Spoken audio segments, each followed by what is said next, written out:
Okay, so first thing, you need a camera that can shoot whatever you're trying to put it in. Won't do any good to put iType into a Spectra camera. Not that you could, but still. Um, it doesn't have to be converted. You can use an ND filter over an Sx-70 that's been unconverted. It'll shoot the exact same as the 600 camera that's been converted, or an Sx-70 that's been converted. Make sure rollers and everything are clean. Make sure everything's good. Sometimes if a pack explodes and you go to change it into a new one, doesn't do any good to put in a new pack of film into it, because then once it goes through the rollers, it just ruins everything on that exposure and can actually cause issues with the ones that are actually in the pack. So just make sure that's clean first. Now, on to the dirty deeds. You need two things. You need pack of iType and a used pack of 600 or Sx-70 film. Can be either one, just whatever your preference is. I like 600 because the colors are more vivid. Sx-70 is for a bit more dramatic shots. I like the black and white on that. So you need a spare cartridge from 600 film that you've already used, because they're generally good for about 4 times longer than what the shots are. So like there's 8 shots. Usually you can get it in there for about 32 shots. It's good for testing stuff, but you want to make sure it's still got some charge in it. The way you can do that, put in an empty cartridge into an old camera.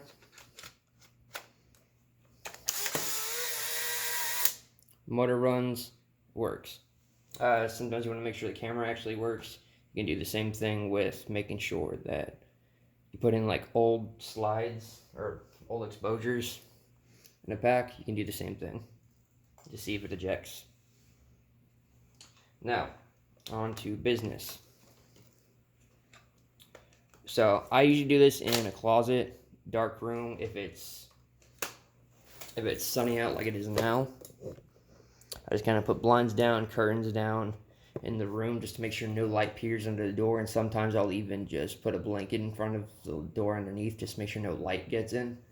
Any amount of light will ruin the photos during this, because you're taking them out when they're undeveloped.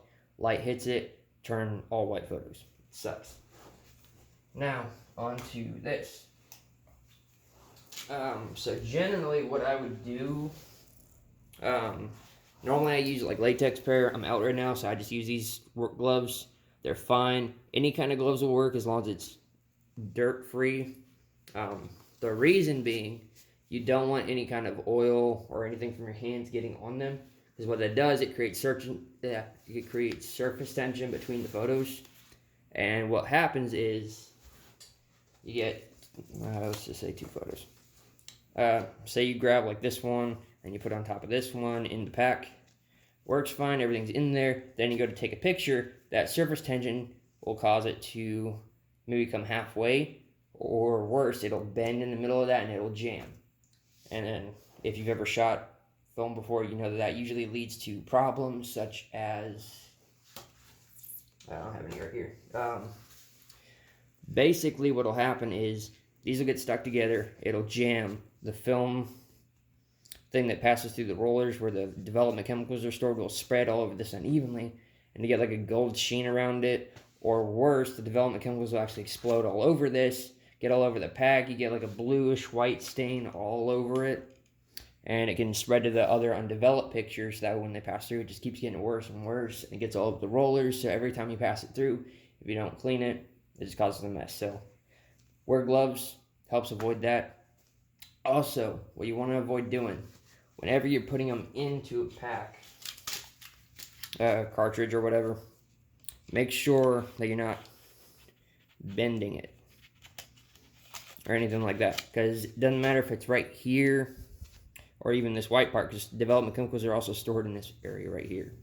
You want to avoid bending it, because that could cause it to explode or develop unevenly when it's being pushed through the rollers. So just something to think about. Now, I did post this in a comment a bit ago, but just so it's larger, more general knowledge, what I usually do, take the old pack, you'll flip this down. Make sure you're doing this in a dark room. Don't want anything in exposed light, even if it's like this. Then there's this little plastic flap that's right here. This is actually supposed to help protect it from light development if you ever open the film door and the pack's in there. Obviously, this flap's going to be pushed down. This keeps it from getting light developed, like prematurely. So, what I found, it's normally like a straight line underneath here.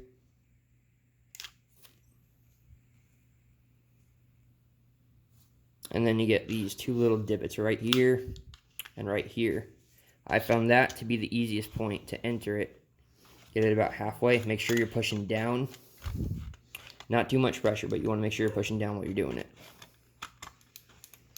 And then it can be kind of tricky, but you want to be sure that you don't bend anything. And you just push it in. Keep pushing down the flap. And then gently press down. Don't do it too harsh. And then from here, usually if you're using old photos, there's like a little flap on the back that gets worn out over time and it sticks out. I think that's what's happening right here. But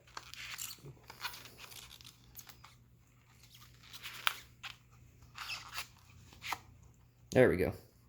And you can kind of just use your fingers to push it up a little bit more. Just make sure it's in there all the way. And then you'll keep doing that for all the photos until you get to about 5 or 6. And then what I like to do, go over here real quick. I usually keep like a bunch of old dark slides just for collection reasons. I'm weird. But you will take these, and about the 5th or 6th one, getting into here, I usually do the dark slide just because it's a lot easier this way. Do this little flap first, or you can cut it off. Some people do that. I don't really see the point. It helps protect the back right here from light leaking, but 9 times out of 10 it's not going to matter. Then you just kind of push it in like that, and then it makes it a bit easier to do this because generally, even with the little divots right here, it's easy to line them up using this, but generally once you get to a certain point, it's really, really hard to get them right on top of each other.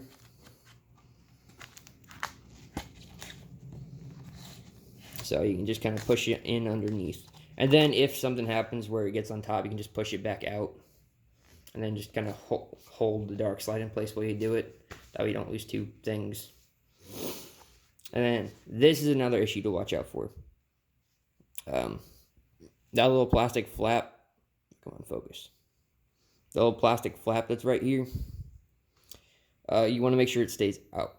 One, you need it to prevent light exposure, but also it can cause photos to jam because surface tension and a bunch of other stuff. So you don't want it to get caught in the rollers and just jam it. Not that I think it even would, but you just want to make sure it stays out. It can cause a whole bunch of issues if you don't.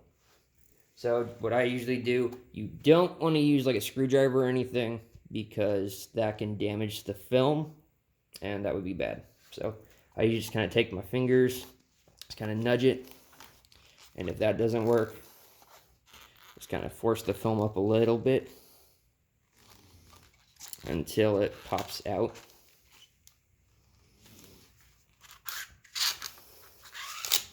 And it looks like that's what was causing the issue. It's an old pack, so you can even see some old development spread from a pack that had exploded. So that's generally what was causing that issue. Just make sure it stays out while you're putting them in. Push down.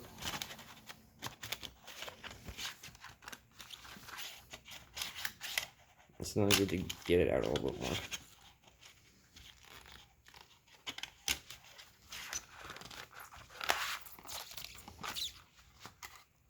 Make sure the flap stays out.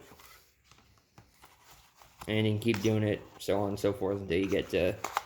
Most people only go up to 6 because they say it's really hard to get the last ones in. If you put the dark slide in first, I haven't really had much issues. Just make sure you're doing it slow. If something jams, pull it out, find out what's causing the jam, and then try putting it back in. Don't rush and don't bend it, and it'll be fine. Just make sure there's no light. Yeah, that's about it.